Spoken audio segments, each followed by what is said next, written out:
2 weeks ago, every Republican and every Democrat on the Foreign Relations Committee voted to approve the Iran Nuclear Agreement Review Act. That 19-0 vote cleared the way for its consideration on the floor today. This is an important debate in our country. At its heart, it turns on a central proposition.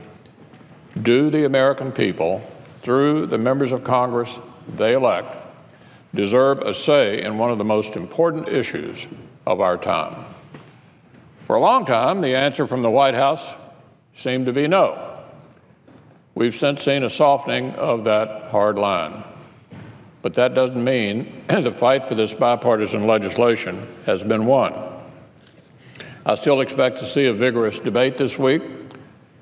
I still expect to see a robust amendment process.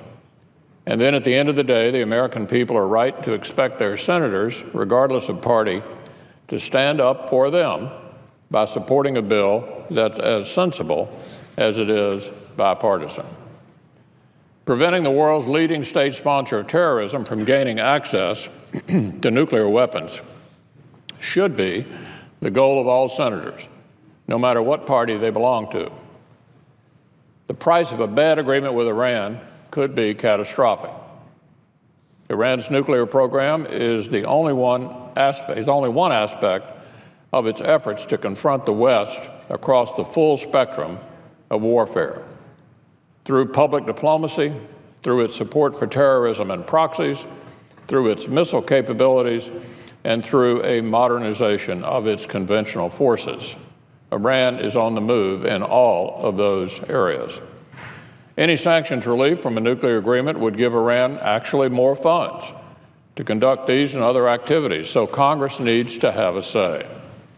Let's not forget, the American people were led to believe that the point of the White House negotiations with Iran were to end Iran's nuclear program and to prevent it from obtaining nuclear weapons. Congress and the American people were not told that this would be an exercise in granting Iran international permission to become a nuclear threshold state, just steps away from a nuclear weapon. If that truly is how things have developed since, then the members of this body and the people we represent need to be heard.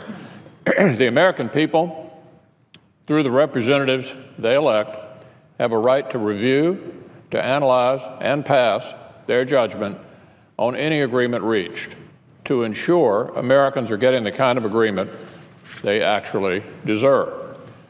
Giving the American people a real voice on a topic of such vital importance should not be a partisan issue. And by passing the Bipartisan Iran Nuclear Agreement Review Act, we can help assure that it isn't. Among other things, this bipartisan bill would require that any agreement reached with Iran be submitted for congressional review and for public examination. It would also provide the Congress elected by the people with the ability to approve or disapprove of any Iran deal before congressional sanctions are removed. In short, the point of this bill is to give the elected representatives of the American people the tools to assess any agreement reached by the administration before congressional sanctions are lifted. Those crippling sanctions, which include bipartisan sanction authored by Senator Kirk that passed 100-0 over the White House's objections, are one of the most important reasons we even got Iran to the table in the first place. So the United States should not give up that leverage now if it means bringing home an agreement that does not meet American national security interests or one that simply passes on dealing with the Iranian nuclear program to the next administration. The point of these negotiations should be to secure an agreement strong enough on its own merits to pass muster with Congress and with the American people.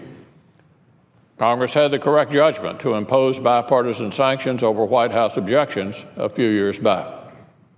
Congress would now have the correct judgment to insist that its members and the Americans each of us represent are considered in this critically important conversation.